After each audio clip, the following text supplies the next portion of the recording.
നമസ്കാരം. National broadcasting news India mid day ന്യൂസിലേക്ക് സ്വാഗതം. നടി ശ്വേത മേനോനെതിരെ അശ്ലീല സിനിമകളിൽ അഭിനയിച്ച് പണം സമ്പാദിക്കുകയും രംഗങ്ങൾ പ്രചരിപ്പിക്കുകയും ചെയ്തു എന്ന കേസിന്റെ അന്വേഷണ നടപടികൾ സ്റ്റേ ചെയ്യണമെന്നും എഫ്ഐആർ റദ്ദാക്കണമെന്നും ആവശ്യപ്പെട്ട് ഹൈക്കോടതിയെ സമീപിച്ചു. എറണാകുളം CGM കോടതിയുടെ ഉത്തരവിനെ തുടർന്ന് IT നിയമത്തിലെ 67A അനാശ്വാസ പ്രവർത്തന നിരോധന നിയമത്തിലെ 5(3) വകുപ്പുകൾ പ്രകാരമാണ് എറണാകുളം സെൻട്രൽ പോലീസ് ശ്വേതയ്ക്കെതിരെ കേസെടുത്തത്. താരസംഘടനയായ അമ്മയുടെ പ്രസിഡന്റ് സ്ഥാനത്തേക്ക് ശ്വേത മത്സരിക്കുന്നതിനാൽ ഈ കേസ് തെരഞ്ഞെടുപ്പിന് തിരിച്ചടിയാകാൻ സാധ്യതയുണ്ടോ എന്ന സംശയത്തിലാണ് ഇവർ ഹൈക്കോടതിയെ സമീപിച്ചത്. തിരുപ്പൂരിൽ MLAയുടെ ഫാം ഹൌസിൽ വെട്ടേറ്റ് മരിച്ച സ്പെഷ്യൽ ഗ്രേഡ് സബ് ഇൻസ്പെക്ടർ ഷൺമുഖവേലിന്റെ കൊലപാതക കേസിലെ പ്രതികളിൽ ഒരാളായ മണികണ്ഠനെ പോലീസ് ഏറ്റുമുട്ടലിൽ വെടിവെച്ചു കൊന്നു. തെളിവെടുപ്പിനിടെ പോലീസ് കസ്റ്റഡിയിൽ നിന്ന് രക്ഷപ്പെടാൻ ശ്രമിക്കുന്നതിനിടെയാണ് ഇയാൾക്ക് വെടിയേറ്റതെന്ന് പോലീസ് അറിയിച്ചു. ഈ ആക്രമണത്തിൽ ഒരു പോലീസുകാരനും പരിക്കേറ്റിട്ടുണ്ട്. ഷൺമുഖവേലിനെ ആക്രമിച്ച മറ്റൊരു പ്രതിയായ തങ്കപ്പാണ്ടി ഉൾപ്പെടെയുള്ളവർ നിലവിൽ പോലീസ് കസ്റ്റഡിയിലുണ്ട്. ഉത്തരാഖണ്ഡിലെ ധരാലിയിൽ മേഘവിസ്ഫോടനത്തെ തുടർന്നുണ്ടായ മിന്നൽ പ്രളയത്തിൽ വ്യാപകമായ നാശനഷ്ടങ്ങൾ. പ്രദേശത്തെ ഏകദേശം 50 വീടുകളും 20 ഹോട്ടലുകളും പൂർണ്ണമായി തകർന്നു. ഗ്രാമത്തിന്റെ പകുതിയോളം ഒലിച്ചുപോയി. 100-ലധികം ആളുകളെ കാണാതായതാണ് റിപ്പോർട്ട്. രക്ഷാപ്രവർത്തനങ്ങൾ പുരോഗമിക്കുന്നുണ്ടെങ്കിലും കനത്ത മഴയും മണ്ണിടിച്ചിലും രക്ഷാപ്രവർത്തനങ്ങൾക്ക് തടസ്സം സൃഷ്ടിക്കുന്നു. 5 ദേശീയപാതകളും 7 സംസ്ഥാന പാതകളും ഉൾപ്പെടെ 163 റോഡുകൾ മണ്ണിടിച്ചിൽ കാരണം തടസ്സപ്പെട്ടു.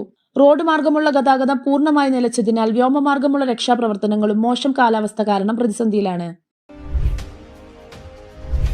ഗാനയിൽ സൈനിക ഹെലികോപ്റ്റർ തകർന്നുണ്ടായ അപകടത്തിൽ 2 മന്ത്രിമാർ ഉൾപ്പെടെ 8 പേർ മരിച്ചു. പ്രതിരോധ മന്ത്രി എഡ്വാർഡ് ഒമാനെ ബൊആമ, ശാസ്ത്ര സാങ്കേതിക പരിസ്ഥിതി വകുപ്പ് മന്ത്രി ഇബ്രാഹിം മുഹമ്മദ് എന്നിവരാണ് മരിച്ച മന്ത്രിമാർ. തലസ്ഥാനമായ അക്രയിൽ നിന്ന് പറന്നുയർന്ന ഹെലികോപ്റ്റർ അധികം വൈകാതെ കത്തിക്കരിഞ്ഞു. ഹെലികോപ്റ്ററിലുണ്ടായിരുന്ന എല്ലാവരും അപകടത്തിൽ മരണപ്പെട്ടു. ഡൽഹിയിലെ എയ്റോ സിറ്റിയിലുള്ള വേൾഡ് മാർക്ക് 3 ഷോപ്പിംഗ് സെന്ററിൽ ടെസ്ല തങ്ങളുടെ രണ്ടാമത്തെ എക്സ്പീരിയൻസ് സെന്റർ തുറക്കുന്നു. 2025 ഓഗസ്റ്റ് 11-നാണ് ഇതിന്റെ ഉദ്ഘാടനം. നിലവിൽ ടെസ്ലയുടെ മോഡൽ Y കാറാണ് ഇന്ത്യയിൽ വിൽപ്പനയ്ക്ക് ലഭ്യമായിട്ടുള്ളത്. 60 kWh, 75 kWh എന്നിങ്ങനെ 2 ബാറ്ററി കോൺഫിഗറേഷനുകളിൽ ഈ മോഡൽ ലഭിക്കും. മോഡൽ Yക്ക് 61.07 ലക്ഷം മുതൽ 69.15 ലക്ഷം രൂപ വരെയാണ് ഓൺ റോഡ് വില. നിലവിൽ മുംബൈ, ഡൽഹി, ഗുരുഗ്രാം എന്നിവിടങ്ങളിലെ ഉപഭോക്താക്കൾക്ക് ടെസ്ലയുടെ ഔദ്യോഗിക വെബ്സൈറ്റ് വഴി വാഹനങ്ങൾ രജിസ്റ്റർ ചെയ്യാം. ഇടുക്കിയിലെ പാറത്തോട് ഗവൺമെന്റ് തമിഴ് മീഡിയം ഹൈസ്കൂളിലെ പഴയ കെട്ടിടം അപകടാവസ്ഥയിലാണ്. 2019-ലെ കനത്ത മഴയിൽ കെട്ടിടത്തിന് കേടുപാടുകൾ സംഭവിച്ചിരുന്നു. 2020-ൽ കെട്ടിടം സുരക്ഷിതമല്ലെന്ന് കണ്ടെത്തി പൊളിച്ചു നീക്കാൻ നിർദ്ദേശം നൽകിയിരുന്നുവെങ്കിലും പൊളിക്കുന്നതിനുള്ള തുകയും മറ്റു ഫീസുകളും സ്കൂൾ അധികൃതർ തന്നെ കണ്ടെത്തണമെന്ന ജില്ലാ പഞ്ചായത്തിന്റെ നിബന്ധന കാരണം നടപടികൾ വൈകി. കെട്ടിടത്തിന് സമീപത്താണ് LP വിഭാഗം ക്ലാസുകളും കുട്ടികളുടെ കളിസ്ഥലവും. അപകട സാധ്യത കണക്കിലെടുത്ത് രക്ഷിതാക്കളും അധ്യാപകരും കെട്ടിടം ഉടൻ പൊളിച്ചു മാറ്റണമെന്ന് ആവശ്യപ്പെടുന്നു. US പ്രസിഡന്റ് ഡൊണാൾഡ് ട്രംപ് ഇന്ത്യയിൽ നിന്നുള്ള ഉൽപ്പന്നങ്ങൾക്ക് 50% ഇറക്കുമതി തീരുവ ചുമത്തിയതിനെതിരെ കോൺഗ്രസ് പാർലമെന്റിൽ നോട്ടീസ് നൽകി. റഷ്യയിൽ നിന്നുള്ള എണ്ണ ആയുധ ഇറക്കുമതിയുമായി ബന്ധപ്പെട്ടാണ് ട്രംപിന്റെ ഈ നീക്കം. അമേരിക്കയുടെ ഈ തീരുമാനം രാജ്യത്തിന്റെ വ്യാപാര മേഖലയെയും ആഭ്യന്തര വ്യവസായങ്ങളെയും ദോഷകരമായി ബാധിക്കുമെന്ന് കോൺഗ്രസ് വിലയിരുത്തുന്നു.